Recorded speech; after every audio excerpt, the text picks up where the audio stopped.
titre de ce message. Quand je pense à la question du jeûne et de prière, il y a souvent un exemple qui me vient à l'esprit, probablement que vous connaissez, c'est l'histoire de Jim Cymbala de Brooklyn Tabernacle à New York.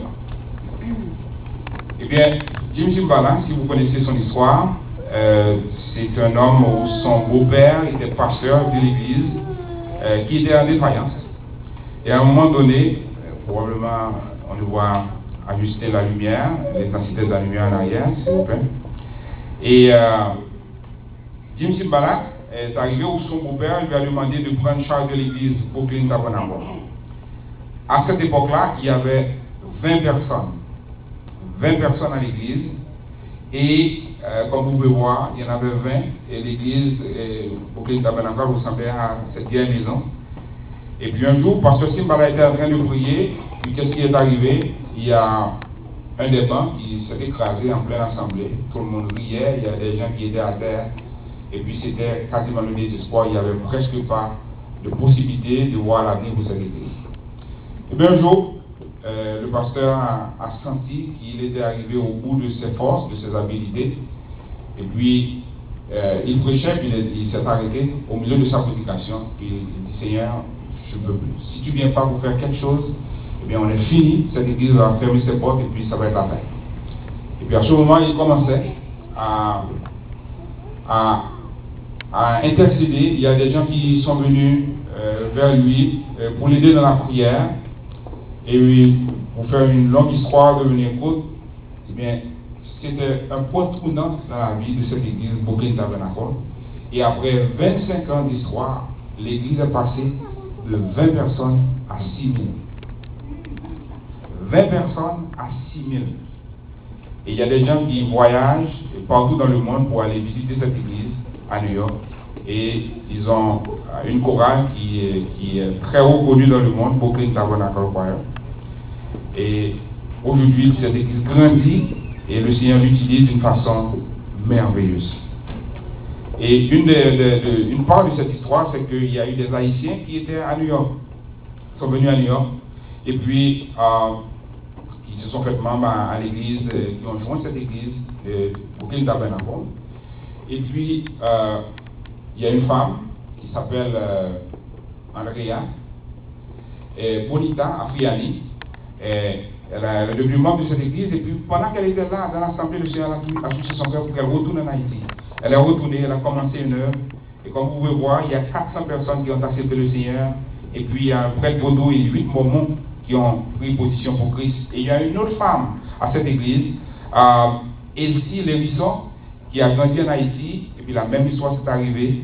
Elle a dû mettre du temps à part pour le Seigneur et commencer un ministère en Haïti, et le Seigneur bénit ces gens qui sont partis en mission dans leur pays à cause de cette église qui avait cette vision missionnaire, de voir d'autres gens aller présenter l'évangile, et ils ont une œuvre là-bas en Haïti, une école, et puis des gens qui le nourrissent, et ça fait pousser l'évangile grâce à une église qui avait commencé à prier, qui a reconnu ses limites au moment de grandes difficultés, et le Seigneur les a utilisés. Il y a quelqu'un qui dit, Dieu ne fait rien si ce n'est en réponse à nos prières. Dieu ne fait rien si ce n'est en réponse à nos prières. Quand l'Église prie, eh bien Dieu agit.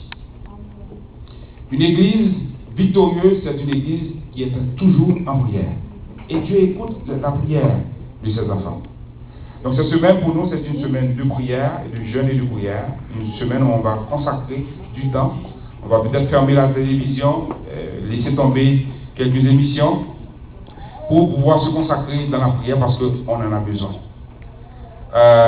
Je ne sais pas si vous vous souvenez, peut-être un moment dans votre vie où vous faisiez face à l'impossibilité, à une situation impossible. Mais en dépit de tout, vous avez eu recours à la prière ou au jeûne et Dieu a répondu à vos prières. Il y a eu, chaque chrétien a une histoire quelconque. Il y a des gens qui ont eu des difficultés dans leur vie, une situation où il n'y avait pas de possibilité de croire qu'il y avait la victoire. Mais vous avez pris le temps de jeûner, de prier, le Seigneur a répondu.